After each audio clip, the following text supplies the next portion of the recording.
संलग्नतामा विभागीय प्रमुख प्राध्यापक डाक्टर उत्तम कुमार शर्मा, प्राध्यापक doctor Premraj Gewali, doctor Pawan Raj Chalise, doctor Bhojraj Vitel, doctor Suman Chapagai, doctor Sudeep Paudel र डाक्टर मनीषमान प्रधानको संलग्नतामा सम्पन्न भएको थियो। यस्तै प्रत्यारोपण चिकित्सातर्फ विभागीय प्रमुख म स्वयं विभागीय प्रमुख डाक्टर दिव्या सिंह शाहको नेतृत्वमा doctor Mahesh Raj Sigdel, doctor Mukunda Kafle, doctor Midan Shrestha, doctor Rabin Nepali र डाक्टर सन्तोष छेत्रीको संलग्नता थियो। एनएसटीआर तर्फ विभागीय प्रमुख डाक्टर अनित श्रेष्ठको नेतृत्वमा डाक्टर सुभाष प्रसाद आचार्य, डाक्टर दिनेश विज्ञानमान शाक्य र डाक्टर अमित शर्मा भट्टराईको संलग्नता रहेको छ। क्रिटिकल केयर तर्फ प्राध्यापक डाक्टर सुभाष प्रसाद आचार्यको नेतृत्वमा doctor Ramesh Sundar Shrestha, doctor Hemraj Panel, doctor Saurabh प्रधानको टोली उपचारमा संलग्न रहेको छ। साथै अन्य टोलीहरूमा त्रिवीका सम्बन्धित विषयका चिकित्सकहरू, नर्सिङ स्टाफहरू र कर्मचारीहरूको पनि प्रत्यक्ष संलग्नता रहेको छ। प्रत्यारोपणको तयारीदेखि हालसम्म साथ दिने मनमोहन कार्य फोरेन्सिक सेन्टरका कार्यकारी निर्देशक डाक्टर प्राध्यापक उत्तम कृष्ण श्रेष्ठ लगायत सम्पूर्ण मनमोहन परिवारलाई हाम्रो विशेष धन्यवाद छ। यस्तै प्रत्यारोपणको तयारीका क्रममा जुनसुकै समय, दिन र बिदा समेत नबनी सहयोग गर्ने ग्रान्डी अस्पतालका निर्देशक डाक्टर चक्रराज पाण्डे लगायत सम्पूर्ण अस्पताल परिवार, त्यस्तै लाल पैथोलोजी नेपाल, त्यहाँका कर्मचारीहरू र सम्यक डायग्नोस्टिक सेन्टरकालाई हाम्रो विशेष धन्यवाद छ। मृगला दाता भान्जी श्रीमती समीक्षा सौरलाका कारण प्रधानमन्त्रीज्यूलाई यो प्रत्यारोपण गर्न सम्भव र सफल भएको छ। उहाँ र उहाँको सम्पूर्ण परिवारलाई हामी अस्पतालको तर्फबाट विशेष धन्यवाद ज्ञापन गर्दछौँ।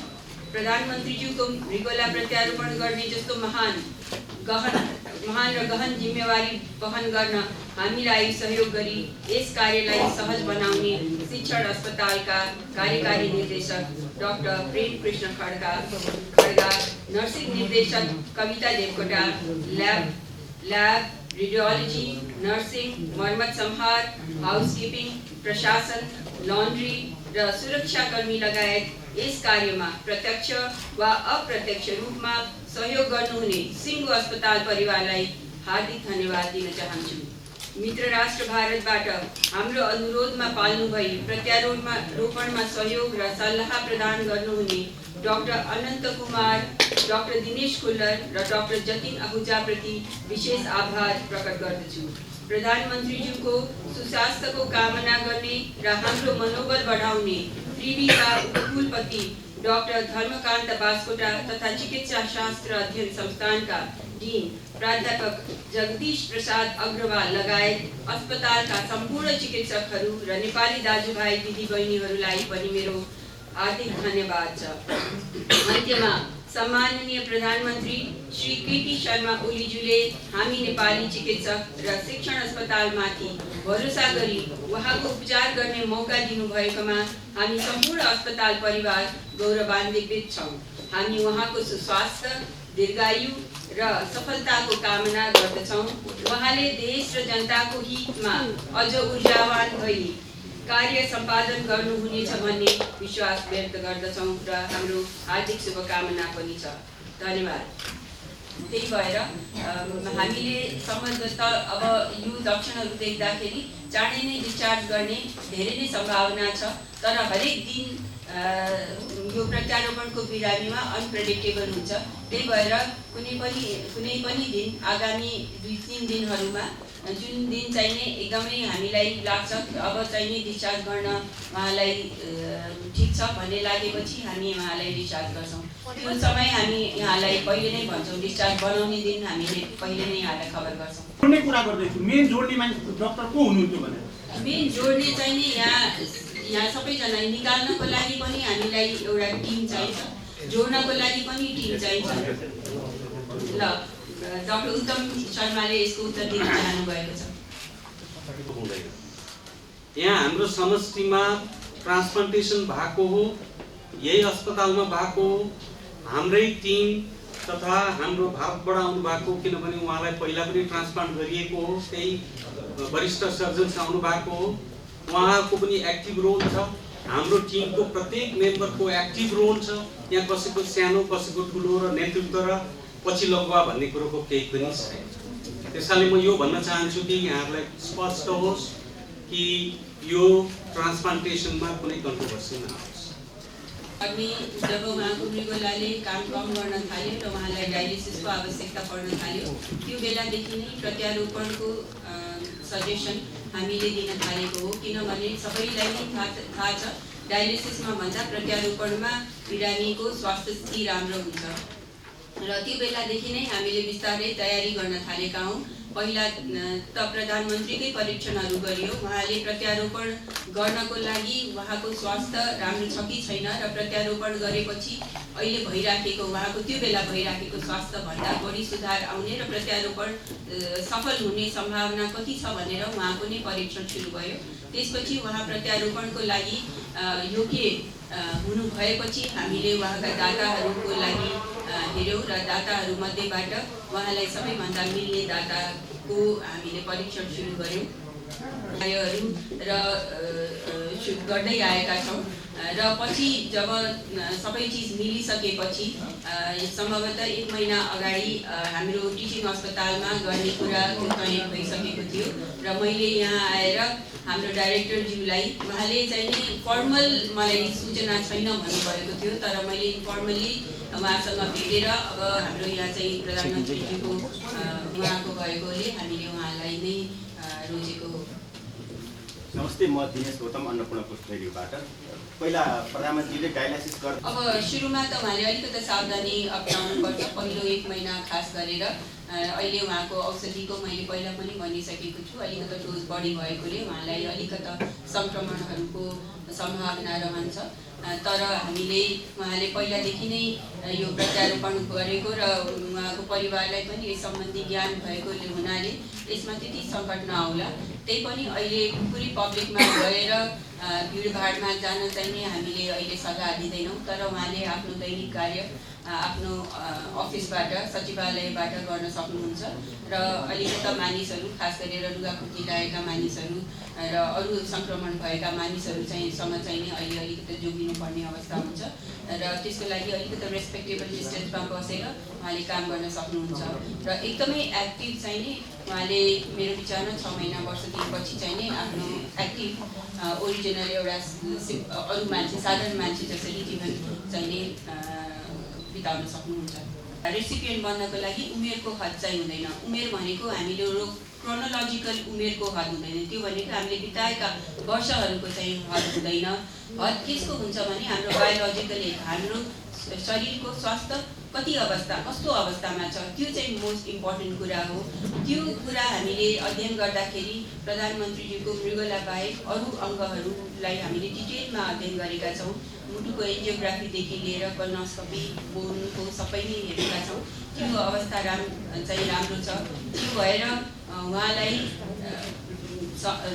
जुन संसारभरि या साइन्टिफिकल्ली जुन बेस गर्दाखेरि यो मृगोलाले चाहिँ राम्रो काम गर्नुपर्छ। उहाँलाई त्यति समस्या आउनु पर्ने सम्भावना हामी देख्दैनौँ। दोस्रो दिनबाट नै राम्रो अवस्थामा आइसकेको छ, नर्मल अवस्थामा। डाक्टर, अरू डिपार्टमेन्टको डक्टरहरूको एक्सपिरियन्स सुन्न पाइएन, उहाँहरूले पनि अलिकति आफ्नो अनुभव सोध्नुभयो भने हाम्रो जानकारी गराउँदाखेरि म अत्यन्त हर्षित भएँ। यस अर्थमा हर्षित भएँ कि देशको बहालवाला प्रधानमन्त्री जसले चाहिँ हाम्रो इन्स्टिच्युटको हाम्रो डिपार्टमेन्ट्सहरूलाई, हाम्रो डक्टर्सहरूलाई, हाम्रो स्टाफहरूलाई, हाम्रो कर्मचारीहरूलाई, यो सारा इन्स्टिच्युटलाई नै विश्वास गरेर उहाँ यहाँ ट्रान्सप्लान्ट गराउन आइराख्नु भएको छ। म असाध्यै हर्षित भएँ त्यतिखेर। तर सेम टाइम मेरो मनमा अब के पनि लाग्यो भनेदेखि यो त सानो चान्चुने कुरो होइन, च्यालेन्ज पनि हो, अर्कोतिर अपर्च्युनिटी पनि। च्यालेन्ज यो शर्तमा कि बालबाला प्रधानमन्त्रीज्यू जस्तो मान्छेहरूले धेरै नै लामो समय पछाडि देशमै यत्रो ठुलो अपरेसन गर्न राजी हुनुभएको छ र मन गर्नुभएको छ। अब च्यालेन्जको कुरामा, अपर्च्युनिटीको कुरामा हामीले यो लियौँ कि अब उहाँलाई हामीहरूले जसरी पनि जुन हालतमा पनि जस्तो छ, हुन त हामीहरू रेगुलरली सेम ट्रान्सप्लान्टहरू हामीहरू गरेर आइरहेकै छौँ। यो हाम्रो सब दिनानुदिन भइरहेका घटनाहरू। हामीहरू बुधबार अपरेसन गर्छौँ, अनि सब्सिक्वेन्ट विकमा अर्को बुधबार अपरेसन गर्छौँ, हप्तामा 2टा अपरेसन गर्छौँ। यो रेगुलर भइरहेका कुराहरू। अब त्यसमा पनि अलिकता त हामीहरूलाई साइकोलोजिकल स्ट्रेस त परि नै हाल्यो। अब त्यसको अर्थमा यो होइन कि हामीहरू प्रिपेयर थिएनौँ, एक्स्ट्रा प्रिपरेसन केही त्यो होइन, तर के भने सेक्युरिटीको हिसाब, मल्टिपल आस्पेक्ट्सहरू हामीले विचार गर्नुपर्छ, लजिस्टिक विचार गर्नुपर्छ, कोअर्डिनेसनको विचार गर्नुपर्छ, विभिन्न निकायसँगको समन्वय विचार गर्नुपर्छ। यी सबै कुराहरूमा चाहिँ हामीहरू लागि पर्यौँ, तर पनि हामीले आँट गऱ्यौँ। त्यस अर्थमा कि हाम्रो देशको नेताहरूले अब सुरुवात गर्नुभएको छ जस्तो पनि फिल भयो कि यही देशमा हामी डाक्टरहरू सक्षम छौँ। हामीहरूलाई वातावरण दियो भने, हामीहरूलाई सपोर्ट दियो भने, हामीहरूलाई माया गरिदिनु भयो भने, तपाईँहरूले नै अहिले नै गरेर छोडिदिनु भयो भनेदेखि हाम्रो पनि मनोबल गिरेर जान्छ। अब तपाईँहरूको पनि मनोबल बढ्छ। मैले भन्छु अब आउने जनताहरूको, वरिपरि बसेका जनताहरूको जसको मनोबल अलिक गिरेको थियो, अब हाम्रा डाक्टरहरूको मनोबल केही घटनाहरूले गर्दा गिरेको थियो, त्यसमा केही उत्साह भयो कि भन्ने कुरो मलाई मनमा लाग्छ। प्रोफेसन दिनुभएको थियो, ट्रान्सप्लान्ट हुने पोसिबिलिटिजहरू छ, त्यसको लागि प्रिपेयर गर्नु भनेर त्यसपछि हामीले डिपार्टमेन्टमा प्लान गरिराख्यौँ भने हामी एक्टिभली चाहिँ 2-3 दिन अगाडि जब लगभग डेट 2 मा लाग्ने तिर त्यसपछि हामीले एग्रेसिभली प्रिपेयर गर्नतिर लाग्यौँ। मेरो अनुभव चाहिँ अनुभव भन्दा नि मेरो त्यो टाइमदेखि चाहिँ हामी एनएसएस डिपार्टमेन्ट आइसियू चाहिँ प्रिपरेसनमै लाग्यौँ, किन भन्दा हाम्रो काम चाहिँ धेरै थियो। त्यही भएर अपरेसन थिएटरको क्लिनलिनेस, स्टेरिलिटी, स्टाफिङदेखि लिएर प्लान पोलिसी सबैदेखि लिएर आइसियूको अब 5-7 दिन 10 दिन कति बस्नुपर्छ थाहा छैन, त्यसको स्टाफिङदेखि लिएर यहाँभित्रको सबै माइक्रो म्यानेजमेन्ट पनि गर्नुपर्ने हुन्छ। त्यही भएर मोस्ट अफ द टाइम हामीले अपरेसन गर्ने डिसिजन र डेट 2 मा लागेपछि चाहिँ लगभग 2 दिन चाहिँ हामी 20-25वटा मिटिङ प्लान त्यसमै बितायौँ र त्यसपछि पनि क्लिनिकल म्यानेजमेन्टमै फोकस भएर त्यसमै बितायौँ। अब अलिकति देशको प्रधानमन्त्री जस्तो व्यक्तित्व चाहिँ आफ्नो अस्पतालमा अपरेसन गराउन आउनु हुँदाखेरि चाहिँ हामी गर्ववान्वित त छौँ, हाम्रा हर्षित पनि छौँ, तर त्यो सँगसँगै प्रेसर, स्ट्रेस भने सबैलाई हुन्छ। त्यसमा लुकाउनु पर्ने कुरै छैन। त्यो जति प्रिपेयर गरे पनि केही बिग्रेला कि केही भनेको up to the mark standard गर्न नसकेला कि भन्ने चाहिँ ब्याक अफ द माइन्डमा भइरहेको छ। त्यसको प्रिपरेसनमै लाग्यौँ र त्यो नै गरिराख्यौँ। अहिले पनि त्यही नै गर्दैछौँ। त्यसपछिबाट नै हामीलाई एकदम खुसी लाग्यो। सबभन्दा ठुलो कुरो त खुसी लाग्यो कि हाम्रै प्रधानमन्त्रीज्यू हाम्रै अस्पतालमा हामीबाट नै अपरेसन गराउनुहुन्छ अरे भन्ने थाहा पनि हामी एकदम खुसी भयौँ। र खुसीको साथसाथै यहाँले भन्नुभएको थियो एउटा प्रेसर त परि नै हाल्छ, नर्मल कुरै हो त्यो। र प्रेसर पनि थियो कि देशको एउटा सरकार प्रमुख चाहिँ हाम्रो अस्पतालमा अपरेसन गर्न आउँदै हुनुहुन्छ भन्ने प्रेसरले चाहिँ हामीले चाहिँ के गर्नुपर्ने काम हो, हाम्रो तर्फबाट हामी के व्यवस्था गर्नुपर्छ त्यसको लागि हामी जुट्यौँ। र हाम्रो जस्तो डाक्टर सुभाषले भन्नुभयो जस्तै गरी हाम्रो अपरेसन थिएटर र आइसियूमा के व्यवस्था हुनुपर्ने हो, के नपुग भइरहेको छ, अथवा के अहिले चाहिँ कहिले कुनै टाइममा औषधहरूको सर्टेज पनि भइरहेको हुन्छ। प्रायः जस्तो गरेर कुनै औषधि कहिले केही नपाउने भइरहेको हुन्छ। त्यस्तो केही सर्टेज छ कि छैन, अथवा हाम्रो इक्विपमेन्टहरू सबै फुल्ली फङ्सनिङ छ कि छैन, र ओटी तथा आइसियूको स्टेरिलिटीको इन्फेक्सन नहोस् भन्ने हिसाबमा कतिको छ भन्ने कुरा हामीले सबै चेक जाँच गऱ्यौँ। र चेक जाँच गरिसकेपछि सबै हामी चाहिँ कन्फर्म हुनु पऱ्यो कि यो सबै इक्विपमेन्ट, सबै ड्रग्सहरू एभाइलेबल छ र सबै इक्विपमेन्ट राम्रो काम गरिरहेको छ, र हाम्रो ओटी आइसियूहरू चाहिँ इन्फेक्सनको रेट चाहिँ बनाउने नहुने खालको एकदमै स्टेराइल हुनुपर्छ भन्नेमा हामी ढुक्क हुनको लागि हामी त्यही अनुसार कामहरू गऱ्यौँ। त्यो सबै स्योर भइसकेपछि अब अपरेसन गर्ने बेलामा जुन हामी रेगुलरली सबै बिरामीहरूलाई गर्छौँ चेक जाँच गर्ने बिरामीहरू, अब यो कन्डिसनमा डोनर र रिसिपिएन्ट 2 जना, दाता र जुन जसले निर्भर लिनुहुन्छ 2 जनाको हामीले जाँचहरू गर्यौँ हाम्रो तर्फबाट, एनेस्थेसियाको तर्फबाट जुन हामीले रेगुलरली सबै बिरामीहरू गर्छौँ त्यो गर्दाखेरि हामीले दुवैजनाको स्वास्थ्य स्थिति राम्रो पायौँ र त्यही अनुसार हामीले बिरामीहरूलाई के गर्नुपर्ने एउटा प्लान बनायौँ र त्यही प्लान अनुसार हामीले हाम्रो कामलाई सम्पन्न गऱ्यौँ। अब प्रेसर पर्ने भन्दाखेरि अब रेगुलरली हाम्रो काम भने एक्सट्रा काम भनेको सधैँ नै प्रेसरमै परिरहेको हुन्छ। जहिले पनि हामीले बिरामीलाई बेहोस गरिसकेपछि उपचार गर्नुपर्ने हुन्छ अथवा बिरामीको हामीले हेरविचार गर्नुपर्ने हुन्छ। बिरामी बेहोस भन्ने बित्तिकै एउटा प्रेसर त परिहाल्यो, पेसेन्ट बेहोस छ भन्ने बित्तिकै त्यतिकै प्रेसरमा काम गर्ने पर्ने हुनाले त्यो पालि पनि हाम्रो यो प्रेसर पनि थियो। त्यो बाहेक अलिकति सरकार प्रमुख भएको हिसाबले अलिकति बढी प्रेसर हामीलाई चाहिँ किनभने नेपालभरिको सबैजना जनताले मात्र होइन विदेशको सबैदेखि लिएर मिडियादेखि सबैजना अस्पतालका सबै मान्छेले चाहिँ हामीलाई वाच गरिरहनु भएको छ, हाम्रो कामलाई नियाले हेरिरहनु भएको छ भन्ने कुराको अलिकति प्रेसर चाहिँ हामीले पर्छ र परेको थियो। त्यही अनुसार हामीले सावधानीपूर्वक गरेका थियौँ र त्यही अनुसार हामी काम गर्दाखेरि चाहिँ कुनै बाधा अडचन कुनै समस्या बिना नै उहाँको अपरेसन चाहिँ सम्पन्न भएको छ र आज यो हामीले सफलतापूर्वक उहाँको अपरेसन सम्पन्न गरिसक्यो हुनाले हामी एकदम गर्व महसुस गरिरहेका छौँ। हामी एकदम खुसी छौँ। हामी मात्र होइन, हामी हाम्रो अस्पताल लगायत नेपालभरका सायद सबैजना जनता पनि खुसी छन्। एउटा नेपालको सरकार प्रमुखले नेपालको अस्पतालमा र किडनी ट्रान्सप्लान्ट जस्तो एउटा जटिल शल्यक्रिया गरेर सफलतापूर्वक सम्पन्न भएको छ भन्ने कुरा हामी सबैजना खुसी छौँ। कार्यहरूमा लगायत हाम्रा उपकुलपतिज्यू लगायत हामी सबैले चाहिँ यो जब हामीले थाहा पायौँ यसको तयारी धेरै पहिलेदेखि चलिराखेको थियो। धेरै बिचमा धेरै कुराहरू पनि आए र अल्टिमेटली जब यो चाहिँ लटरी हाम्रो उसमा पर्यो अनि हामी सबै हर्षित थियौँ र यो सुरु हुनुभन्दा पहिलो दिन नै जुन गर्नुपर्ने भर्ना भएको दिनमै बिहानै हामी चाहिँ उपकुलपतिजी लगायत सम्पूर्ण हामीसँगै बसेर सम्पूर्ण टिमसँग बसेर हामी विश्वस्त भए र हामीलाई विश्वास थियो कि हाम्रा चिकित्सक दल हाम्रा नर्सिङका साथीहरू सबैको जुन टिम भावना छ त्यसले हामीलाई यो सफलता पाउँछौँ र हामीले त्यो बेलामा पनि यही गर्यौँ। यो कुनै इन्डिभिजुअलको एकजनाको होइन, यो टिम वर्क हो र यो टिम वर्क हामीले सबैले मिलेर काम गर्दाखेरि र कुनै पनि चान्स नलिकन हामीले चाहिँ राम्रोभन्दा राम्रो गर्नुपर्छ भन्ने हामी सबैले सल्लाह गरेकै हो र यसमा चाहिँ मेन भूमिका हाम्रो डाक्टर दिव्या सिंह लगायत उहाँका चाहिँ शल्यक्रियाका टिम, त्यस्तै नेफ्रोलोजीका टिम तथा बाहिरबाट आउने समेत नर्सिङका टिम तथा बाहिरबाट आउने आगन्तुक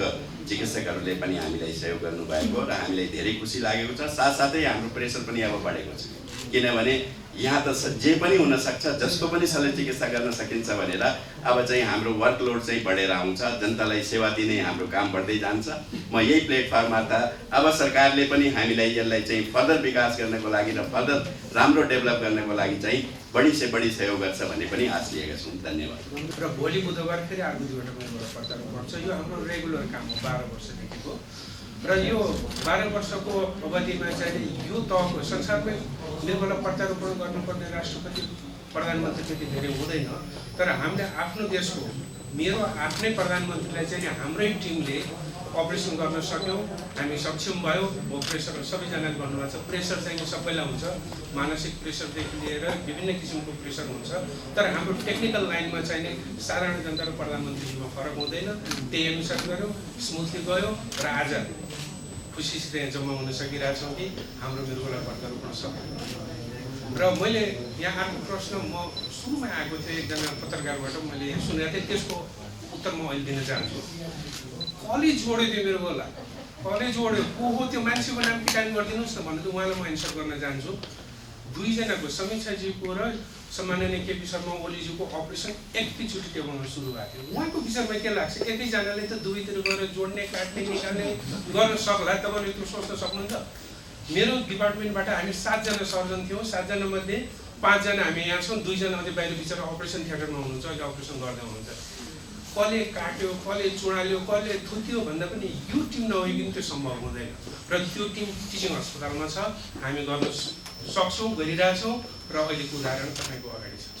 समीक्षा सङ्ग्रौलाले अब प्रदान आउँछन्। उहाँहरूले सबै नै नागा प्रमाणितका कागजातहरू चेक गरेर उहाँहरूको चाहिँ पछि त्यो धेरैवटा कागजातहरू पुरा गरे। उहाँहरूले धेरै मेहनत गरेर कागजातहरू जम्मा गरेर त्यो चाहिँ क्लियर भइसके बादपछि मात्रै यो चाहिँ अगाडि बढेको यो चाहिँ अरू मान्छेको जसरी यो प्रोसेस गरिन्छ प्रधानमन्त्रीको पनि सेम प्रोसेस भयो। अहिले त बायोमेट्रिक गरेर प्रधानमन्त्रीजीले पनि बायोमेट्रिक गर्नुभयो। समीक्षा सम्रौला सबैले अहिले त्यसको रेकर्ड राखिन्छ, भिडियो रेकर्ड राखिन्छ। त्यो चाहिँ नै सामान्य अरू जस्तै उहाँको पनि त्यही नै प्रोसेसमा गएको। अनि अर्को कुरा मृगौला दाताको कुरा थियो।